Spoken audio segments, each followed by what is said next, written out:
Hello friend, welcome back to Study Wire YouTube channel. और आज हम पढ़ेंगे यार बहुपद पॉलिनोमियल। और जो ये चैप्टर होगा, ये चैप्टर विशेषतः ध्यान में रखते हुए बना है 2017 के पेपरों को। ठीक है, 2017 और 2018 में जो पेपर हुआ है जेल प्रहरी और एमपी पुलिस और पटवारी, तो यार इन तीनों पेपरों को अगर आप उठाओगे 2017 के और 2018 के, तो उनमें इससे क्वेश्चन आपको मिलेंगे ही मिलेंगे। तो उस स्थिति को ध्यान में रखते हुए सबसे पहले हम इसे कंप्लीट कर रहे हैं। जिन लोगों को कुछ भी नहीं आता तो आप पूरा बेसिक से एक एक चीज़ें समझिए कि पद किसे बोलते हैं यार। फिर उसके बाद हम ये बोल सकते हैं कि व्यंजक किसको बोलते हैं, समीकरण किसको बोलते हैं, बहुपद किसको बोलते हैं, गुणांक किसको बोलते हैं, घातांक किसको बोलते हैं। ठीक है, रिमाइंडर थ्योरम किस प्रकार से हो जाएगी, उसका गुणनखंड क्या होगा। तो हम एक एक चीज़ देखेंगे और ये एक ही लेक्चर में हम बहुपद को तो सारा कंप्लीट कर लेंगे। ठीक है, 40 से 45 मिनट का लेक्चर होगा। जिनको आता है तो आप पूरी स्पीड से इसे देख लीजिए, स्पीड बढ़ाकर।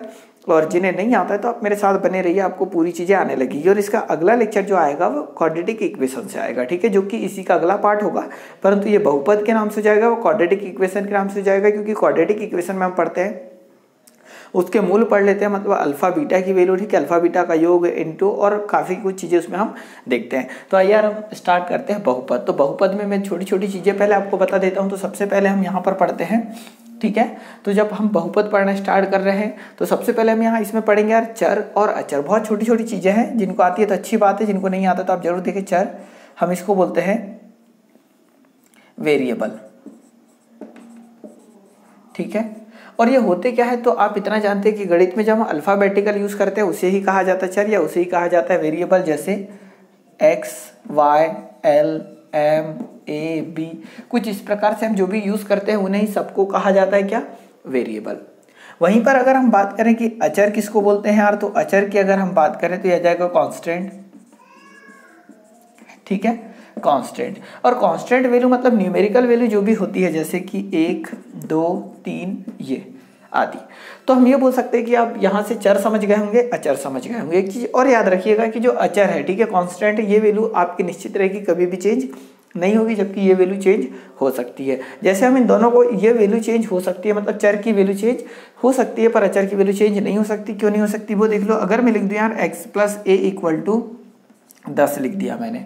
ठीक है, और यहाँ पर मैं लिख दूं यार कि 7 प्लस 3 इक्वल टू 10, तो हम ये देखेंगे यार कि दोनों में राइट हैंड साइड तो क्या है, इक्वल है। यहाँ पर भी 10 है, यहाँ पर भी 10 है। एक्स प्लस वाई ये जो अचर क्या है हमारे पास, चर है। ठीक है, जिसको वेरिएबल बोल रहे हैं। तो हम ये बोल सकते हैं कि ये वैल्यू अगर 1 थी होगी तो ये कितनी होगी, 9, तब बनेगा 10। या ये वाली वैल्यू 2 होगी और ये वाली होगी 8, तब बनेगा कितना, 10।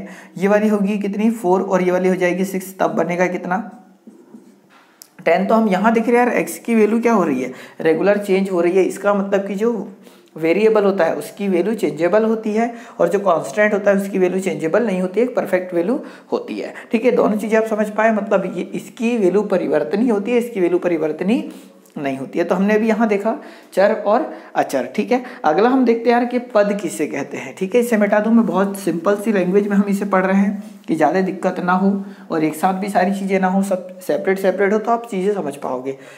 हम अब बात कर रहे हैं यार पद की, जिसे टर्म बोलेंगे। ठीक है, पद। ठीक है, टर्म्स। ये क्या हो जाएगा यार कि अगर मैंने यहाँ लिख दिया तो ओनली कितना है, 3 है, तो ये एक टर्म है, मतलब सिर्फ एक सिंगल है। यहाँ पर अगर मैं लिख दूँ यार x प्लस वाई, तो यहाँ पर टोटल कितने पदों को जोड़ा या घटाया गया है, तो 2 पद, ये पहला और ये दूसरा। टोटल कितने पद हो जाएंगे, 2 पद हो जाएंगे। वहीं पर अगर मैं लिख दूँ यार a प्लस बी प्लस सी, तो ये कितने पद हो जाएंगे, 3 पद हो जाएंगे। अगर मैं कुछ इस प्रकार से लिख दूँ यार x the power 4 plus x the power 3 plus x the power 2 plus x the power 1 plus 5। ठीक है, यहाँ अगर हम देखें ये इस पूरी की पूरी एक इक्वेशन को अगर हम देखें, ठीक है, एक्सप्रेशन को देखें, तो इसमें टोटल कितने पद हो जाएंगे, तो 1, 2, 3, 4, 5, टोटल कितने पद हो गए, 5 पद हो गए। वहीं पर अगर मैं लिख दूं यार कि 3x स्क्वायर माइनस 5x और प्लस 7, ठीक है, ये लिख दिया। और आपसे पूछ लिया कि यहाँ टोटल कितने टर्म है, तो 1, 2 और 3। ठीक है, कितनी टर्म है, 3। तो हम पद को ऐसा भी लिख सकते हैं एक्स वाई जेड, ये कितना पद है, तो ये केवल एक पद है, क्योंकि ये सब मल्टीप्लाई में है। ये कितना पद है, एक पद है।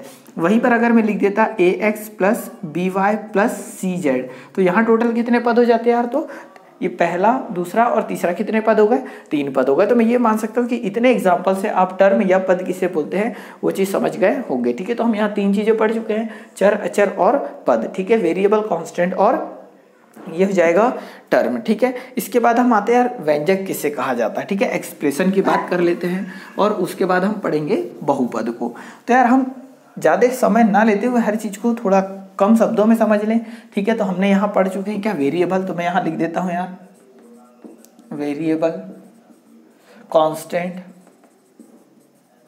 ठीक है। और हम पढ़ चुके हैं टर्म, ठीक है। तो हम यहाँ 3 चीजें पढ़ चुके हैं और हमने पढ़ लिया वेरिएबल, कांस्टेंट और टर्म।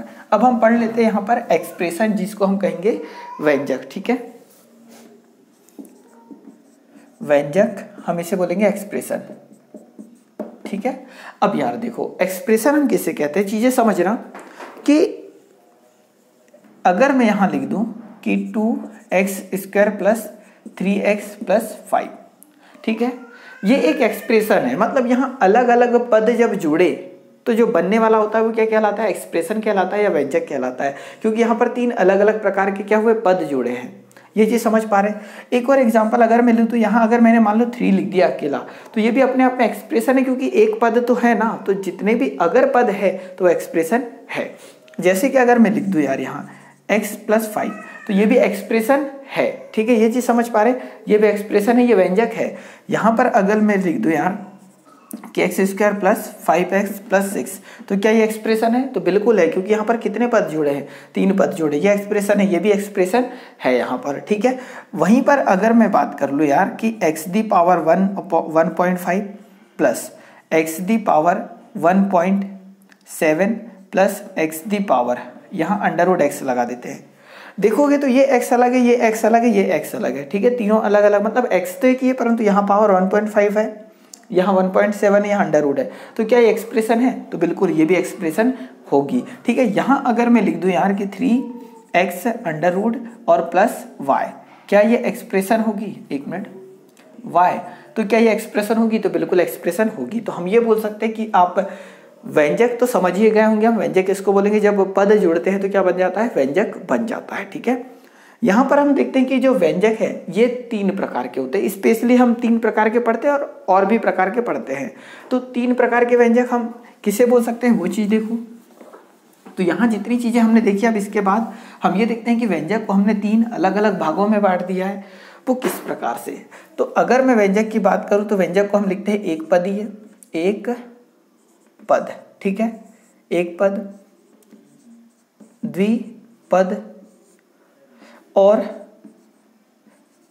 त्रिपद। हम कॉमनली इतना पढ़ते हैं कि एक पद, द्विपद और त्रिपद। इसको बोलेंगे मोनोमियल,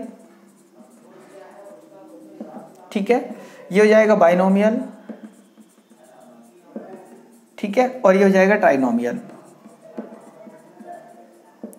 तो हम ये बोल सकते हैं यार कि ये आप तीनों चीजें समझ पा रहे हैं कि एक पदी, द्विपदी और त्रिपदी। एक्चुअल में होता क्या है ये देखो, तो जब एक पदी, द्विपदी और त्रिपदी की बात करें तो मैं अगर एक पदी का एग्जाम्पल दूं आपको, तो एक पदी का एग्जाम्पल कुछ इस प्रकार से हो जाएगा। यदि यहाँ पर मैं लिख दूं कि AB, तो यहाँ केवल और केवल कितना पद है, एक पद है।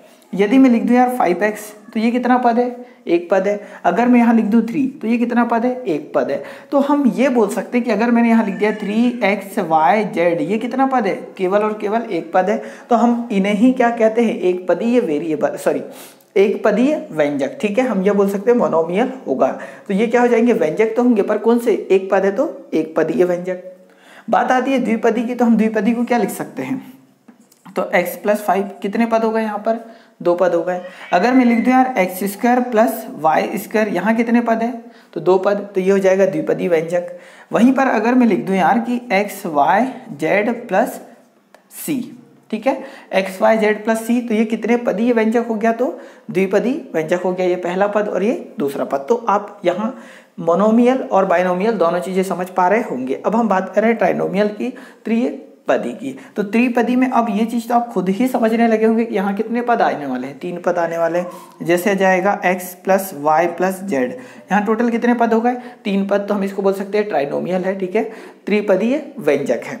यहाँ अगर मैं लिख दूं यार x⁻³ + x² + x, तो ये कौन सा व्यंजक हो जाएगा, त्रिपदीय व्यंजक हो जाएगा। ये समझ पा रहे हैं आप। ट्राइनोमियल हो जाएगा। तो हम ये बोल सकते हैं यार कि जो व्यंजक है वो हम बेसिकली जो पढ़ते हैं एक पदी, द्विपदी और त्रिपदी।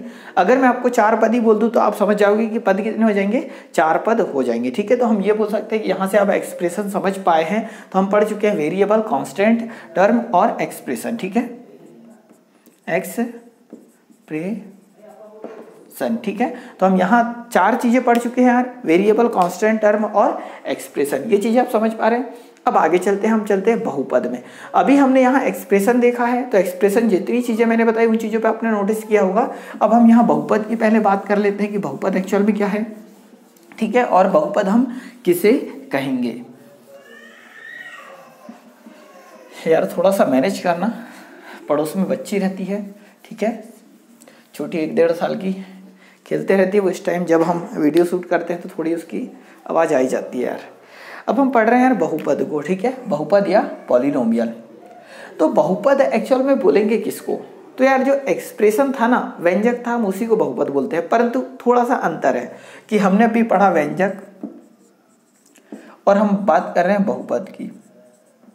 ठीक है, ये एक्सप्रेशन हो जाएगा और ये हो जाएगा पॉलिनोमियल। पी से रिप्रेजेंट कर देते हैं इसको। बेसिकली इन दोनों में अंतर क्या है, तो मैं अगर यहाँ पर लिख दूं यार कि x² + 2x + 3, ठीक है, तो ये एक एक्सप्रेशन है। ये एक्सप्रेशन है या नहीं, क्योंकि अभी हमने एक्सप्रेशन मतलब व्यंजक के बारे में पढ़ चुके हैं। यहाँ पर अगर मैं लिख दूं यार x² + 2x + 3, तो ये व्यंजक है जो हमने पढ़ा उसके अनुसार, ये बहुपद भी है। पर एक कॉमन चीज क्या है वो देखो कि बहुपद हम उस कंडीशन को बोलेंगे जहां पर जो चर होता है, ठीक है, जो वेरिएबल होता है, तो वेरिएबल की पावर होनी चाहिए एक होल नंबर। ठीक है, पूर्णांक होनी चाहिए। क्या होनी चाहिए, पूर्णांक होनी चाहिए, मतलब x, y। तो जैसे यहाँ पर आपको ये चर दिख रहा है, इनकी वैल्यू, इनकी पावर अगर एक परफेक्ट नंबर होती है या हम ये बोल सकते हैं एक होल नंबर होती है, तो वो सब के सब क्या कहलाएंगे, बहुपद कहलाएंगे। जैसे मैं 1-2 एग्जाम्पल और लिखता हूँ समझने के लिए, कि मैं यहाँ लिख दूं यार कि 7x³ + 6x² + 8, तो ये एक बहुपद होगा। क्यों होगा, क्योंकि ये जो x है, यहाँ x है, उनकी पावर क्या है, एक परफेक्ट नंबर है।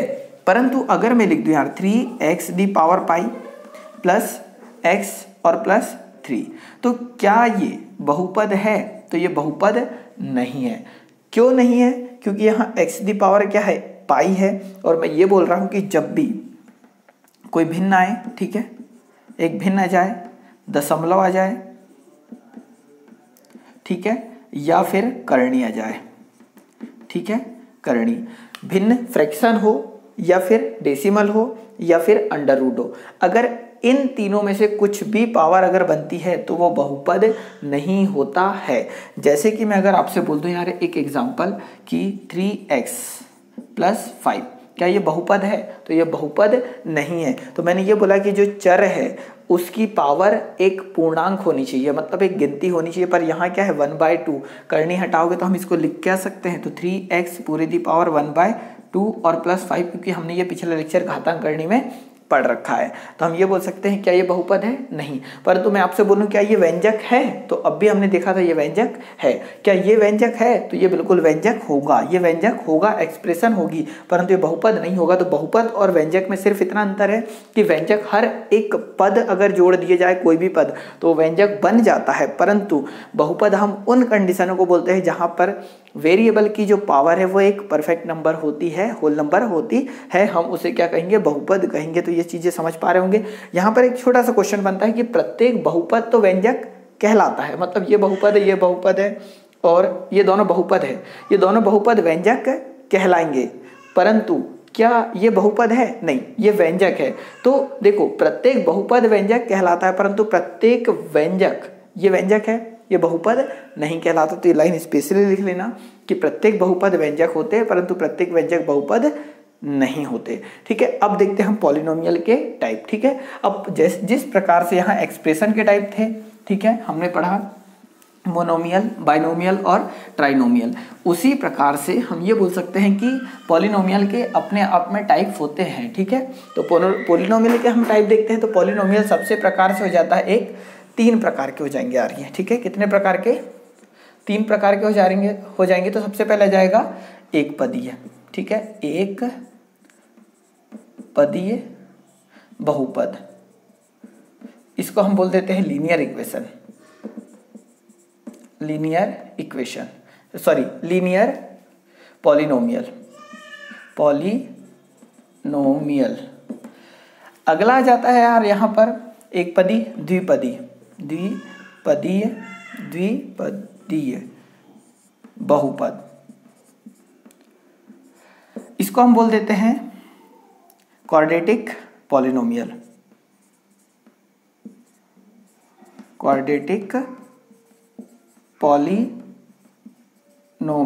ठीक है।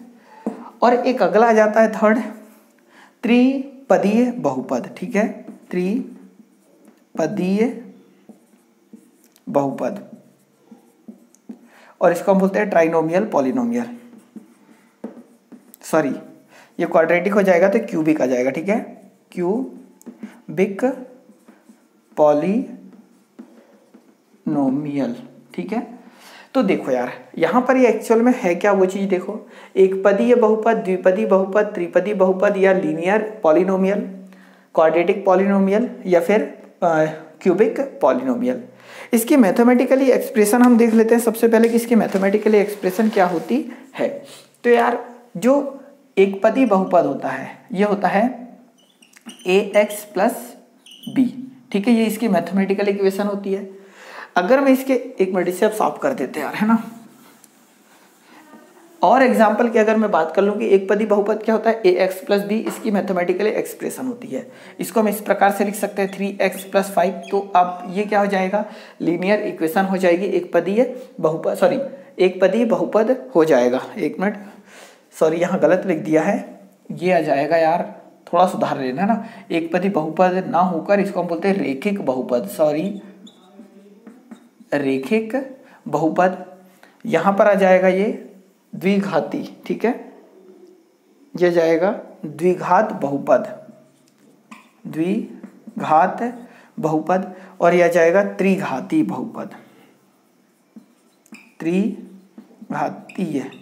बहुपद, सॉरी, है ना। ये हो जाएगा रेखिक बहुपद, ये द्विघाती बहुपद, और ये त्रिघातीय बहुपद। तो हम ये ax प्लस बी, इसको क्या लिख सकते हैं 3x प्लस 5। यहीं पर अगर हम देखें तो इसको ऐसा भी कुछ लिखा जा सकता है यार कि ax प्लस 5, ये भी क्या हो जाएगा, एक लीनियर इक्वेशन हो जाएगी। तो रेखिक बहुपद आप समझे होंगे, यहाँ पर जो चर होता है उसकी पावर कितनी होती है, 1 होती है, तो हम इसको क्या बोल देते हैं रेखिक बहुपद या लीनियर इक्वेशन। परंतु जब द्विघाती बहुपद की बात आती है तो इसकी जो मैथमेटिकली वो होती है एक्सप्रेशन, वो हो जाएगी ax square plus bx plus c, इस प्रकार से लिख सकते हैं। या फिर हम इसे लिख सकते हैं x square plus 5x plus 6, ठीक है, ये भी हो जाएगी। यहीं पर अगर हम लिख दें कि 5x the power 2 plus 6x minus 7, ठीक है, तो ये भी क्या हो जाएगा, एक द्विघातीय बहुपद हो जाएगा, ठीक है, क्वाड्रेटिक इक्वेशन हो जाएगी। ये चीजें आप समझ पा रहे हैं। त्रिघाती बहुपद हम किसको बोलेंगे, तो ऐसी एक्सप्रेशन जिसमें पावर 3 हो, जैसे कि हम लिख सकते हैं यार, इसकी जो मैथमेटिकली एक्सप्रेशन होगी वो हो जाएगी ax the power 3 plus bx square plus cx plus d, ठीक है। ये क्या हो जाएगा, त्रिघातीय बहुपद हो जाएगा, क्यूबिक पॉलिनोमियल हो जाएगा यहाँ पर, ठीक है। अब हम यहाँ देखते हैं त्रिघाती बहुपद के एक और एग्जांपल अगर मैं लिख दूं यहाँ, तो 5x the power 3 plus 7x square plus 3x और प्लस 8 कर लेते हैं। तो यहाँ हम देखेंगे कि ये क्या हो जाएगा, त्रिघातीय बहुपद हो जाएगा, ठीक है, क्यूबिक पॉलिनोमियल हो जाएगा। तो हम यहाँ पर हमने देखा रेखिक बहुपद, द्विघाती बहुपद और त्रिघातीय बहुपद। अगर मैं समीकरण की बात करता है यार, हम समीकरण अगले लेक्चर में पढ़ेंगे, परंतु फिर भी अगर मैं समीकरण की बात करूँ कि हम समीकरण,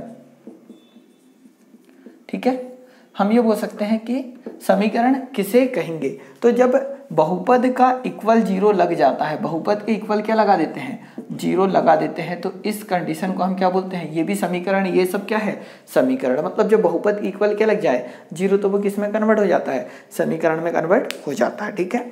अब हम आगे देखते हैं यार, बहुपद हमने ये तीनों चीजें देखी। यहाँ पर एक होता है जीरो पॉलिनोमियल, ये किस कंडीशन को कहा जाता है हम उसे देखते हैं सबसे पहले, और इसके किस प्रकार से क्वेश्चन बनेंगे हम इसी लेक्चर में उनको आगे डिस्कस करेंगे यार।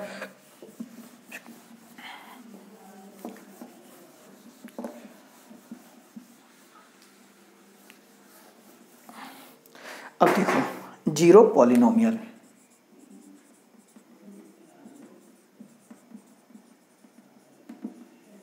ठीक है, इसको बोलते हैं शून्य बहुपद।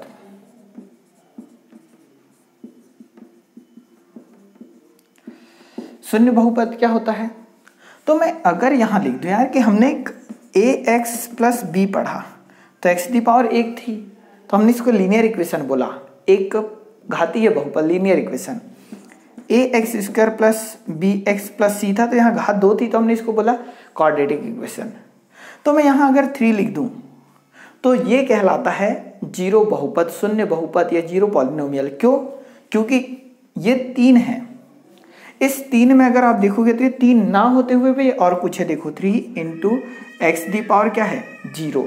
तो हम यहाँ देखेंगे कि यहाँ x दी पावर 1 थी, यहाँ 2 थी, पर यहाँ x दी पावर कितनी है 0। इसलिए कोई भी अगर नंबर आ जाए तो उस नंबर को हम क्या बोलते हैं, जीरो पॉलिनोमियल बोलते हैं। अगर मैं यहाँ लिख दूँ यार 7, तो ये क्या है, जीरो पॉलिनोमियल है, क्योंकि इसके मल्टीप्लाई में हमारे पास क्या है, तो 7 इंटू एक्स दी पावर कितनी है 0 है, इसलिए इसे क्या कहा जाता है, जीरो पॉलिनोमियल कहा जाता है। तो आपसे अगर पूछ ले पेपर में कि 78 क्या है, तो ये जीरो पॉलिनोमियल है। अगर आपसे पूछ ले क्या ये बहुपद है 0 1, तो जीरो बिल्कुल बहुपद होगा।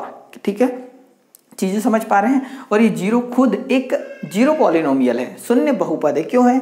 क्योंकि 0 इंटू एक्स दी पावर 0 होगा, ये जीरो बहुपद है, ये जीरो बहुपद है। तो जीरो भी अपने आप में बहुपद होता है, 87 भी अपने आप में बहुपद होता है, ये सब के सब अपने आप में क्या है, बहुपद है, क्योंकि सबके साथ क्या है, x है, और इनके परफेक्ट एक होल नंबर आ जाएगा कितना, 0 है यहाँ पर। अब देखो यार, हम इतनी सारी चीजें सब कुछ देख चुके हैं, एक चीज देख लेते हैं अब यहाँ पर, डिग्री ऑफ द पॉलिनोमियल। अब ये क्या होता है वो चीज देखो आप, ठीक है, बहुपद की घात, जिसे हम हिंदी में कहते हैं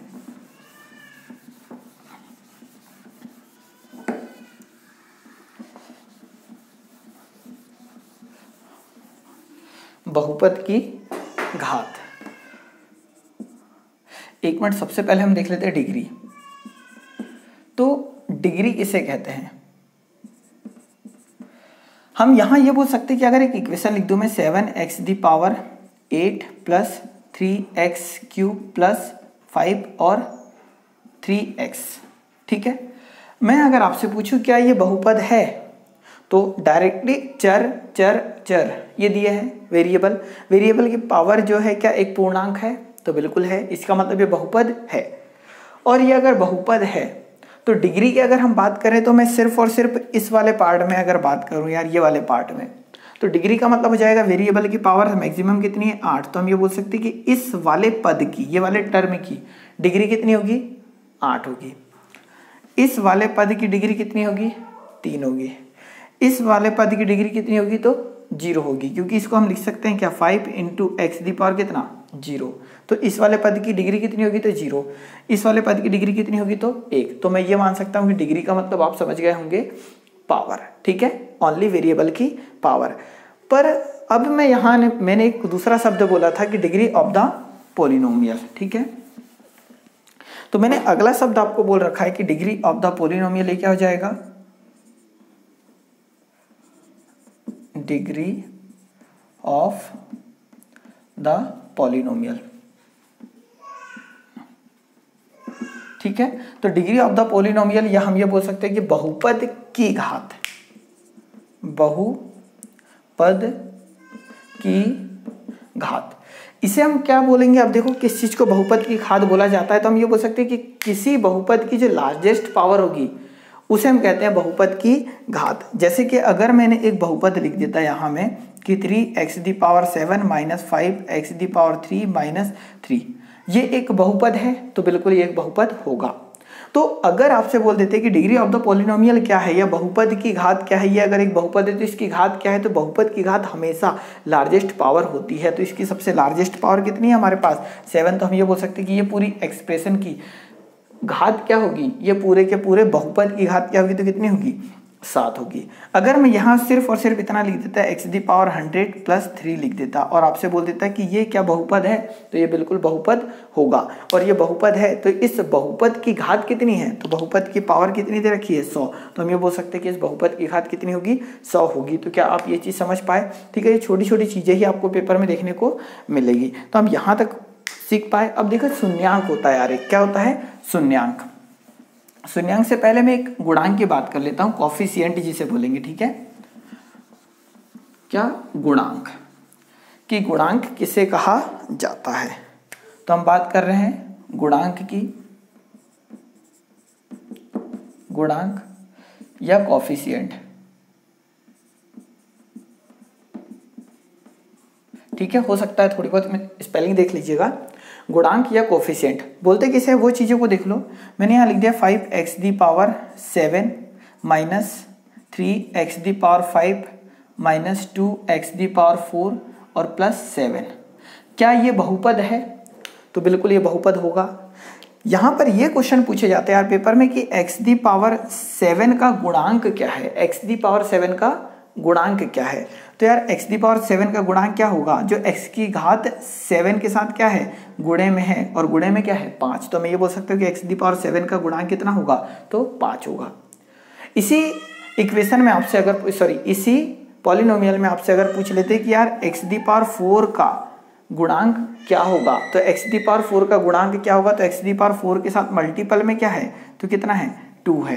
तो हम ये बोल सकते थे 2 ना होके ये क्या है -2, ठीक है। क्या है -2, तो x⁻4 का जो मल्टीपल होगा वो क्या हो जाएगा, कॉफिशिएंट क्या हो जाएगा, तो -2 हो जाएगा। तो क्या ये चीज़ समझ पा रहे हैं कि गुणांक किसे कहेंगे, कॉफिशिएंट किसे कहेंगे, ठीक है। मतलब जिस भी वेरिएबल के साथ जो मल्टीपल में होता है वही क्या कहलाता है, गुणांक कहलाता है, कॉफिशिएंट कहलाता है, ठीक है। अगर मैं ये पूछ लेता कि ये एक बहुपद है, ठीक है, इसमें कितने पदीय बहुपद है, तो 1 2 3 4, कितने पद है इसमें 4, तो ये 4 पदीय बहुपद हो जाता है, ठीक है। अगर मैं यहाँ से आपसे बोल देता कि x⁻0 का कॉफिशिएंट क्या है, इसी क्वेश्चन में आपसे पूछ लिया जाता है कि x⁻0 का कॉफिशिएंट क्या है, कि या फिर x⁻0 का गुणांक क्या है, तो x⁻0 के साथ गुणे में क्या है, तो 7 है। तो कितना आ जाता है 7, क्यों हो जाता है, क्योंकि इसके गुणे में हम x⁻ क्या लिख सकते हैं, 0 लिख सकते हैं, क्योंकि इसकी वैल्यू कितनी हो जाएगी 1 हो जाएगी। तो इस प्रकार के छोटे छोटे क्वेश्चन यहाँ से बनेंगे, ठीक है। आगे देखते हैं यार, मैंने यहाँ पर एक चीज़ आपको बोल दी कि शून्यक, ठीक है। शून्यक किसे कहते हैं वो चीज़ें हम आखिरी देख लेते हैं,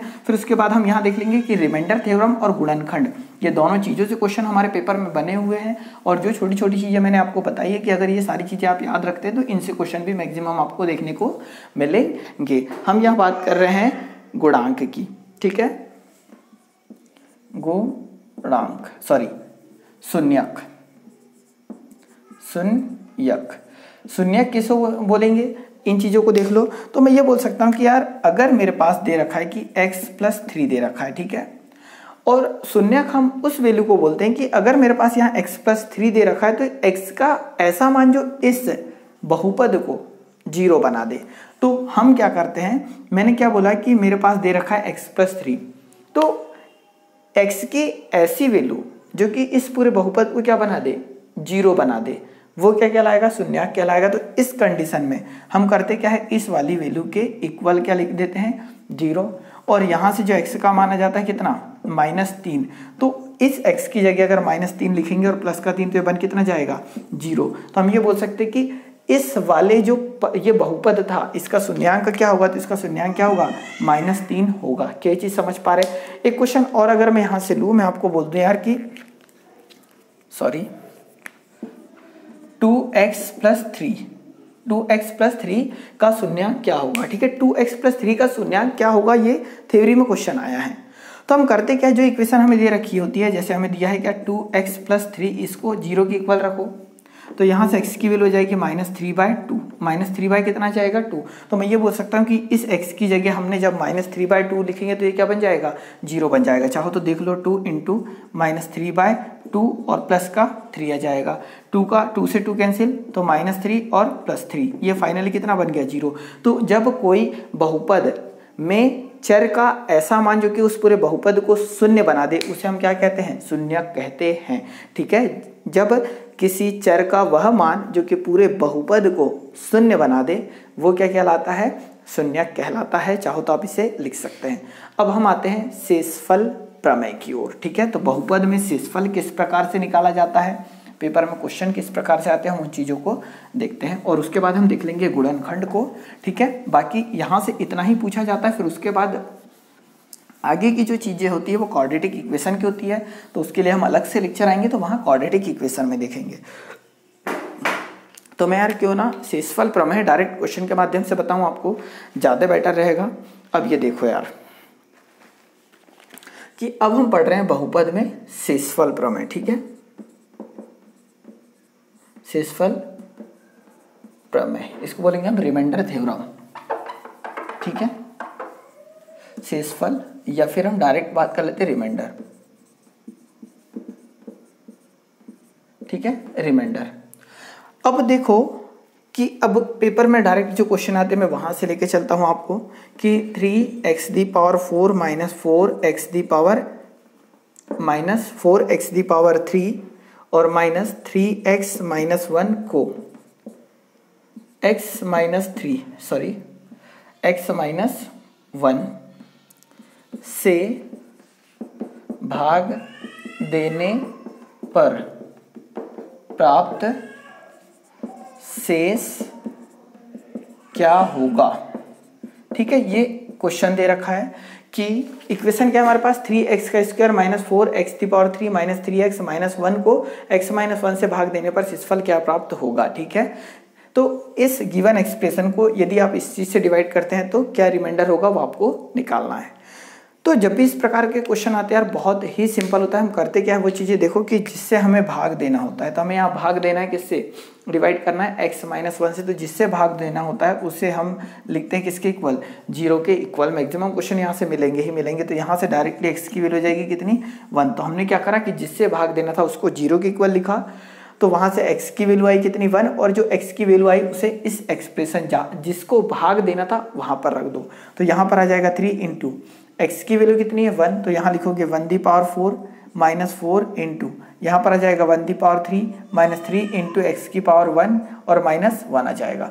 सॉल्व करोगे तो 1 की घात 4 तो 1 ही आएगा, 1 की घात 3 तो 3 ही आएगा, मतलब यहाँ जाएगा 3 माइनस 4 माइनस 3 और माइनस 1, 3 से 3 तो कट जाएगा, -4 और -1 कितना जाएगा, -5। तो मैं ये बोल सकता हूँ कि इस क्वेश्चन का जो रिमाइंडर है शेष क्या है वो, तो ये -5 होगा। क्या आप समझ पाए। ठीक है, एक क्वेश्चन और ले लेते हैं इसी प्रकार का जो एग्जाम में आया हुआ है यार, तो मैं थोड़ा सा चाहो तो आप इसका स्क्रीनशॉट ले सकते हैं। ठीक है, अब देखो यार कि एक और क्वेश्चन लेते हैं इसी प्रकार का जो कि आपको पेपर में देखने को बिल्कुल मिल सकता है, और इस प्रकार के क्वेश्चन ही मैक्सिमम आए हुए हैं। तो क्वेश्चन कुछ इस प्रकार से हो जाएगा कि x⁴ + 1 को x माइनस 1 से भाग देने पर प्राप्त शेषफल क्या होगा। क्वेश्चन कुल इतना ही है, ठीक है, कि x⁴ + 1 को x माइनस 1 से भाग देने पर प्राप्त शेष क्या होगा। तो मैंने अभी आपको सिखाया कि जिससे भाग देना होता है, जिससे डिवाइड करना होता है, किससे, वो भी x माइनस 1 से, तो उसको लिखते हैं किसके इक्वल, 0 के इक्वल। तो यहाँ से x की वैल्यू आ जाएगी कितनी, 1, और ये जो x की वैल्यू है जिसे भाग देना था वहाँ रखते हैं, मतलब यहाँ, तो यहाँ रखोगे तो x की जगह जाएगा 1⁵ और +1, तो 1 + 1 आ जाएगा, फाइनली कितना आएगा, 2 आएगा। तो हम ये बोल सकते हैं कि इससे जब इसे भाग दोगे तो कितना आएगा, फाइनली वैल्यू आ जाएगी 2, और वो 2 क्या है, तो वो शेषफल है, रिमाइंडर है। ठीक है, ये चीज़ समझ पाए। अब हम आते हैं बहुपद में। बहुपद क्या हो, बहुपद के गुणनखंड में। ठीक है, यहाँ से क्वेश्चन बनते हैं यार। अब बहुपद के गुणनखंड से क्वेश्चन बनते हैं, तो सबसे पहले मैं आपको गुणनखंड बता दूं कि गुणनखंड हम किसे कहते हैं।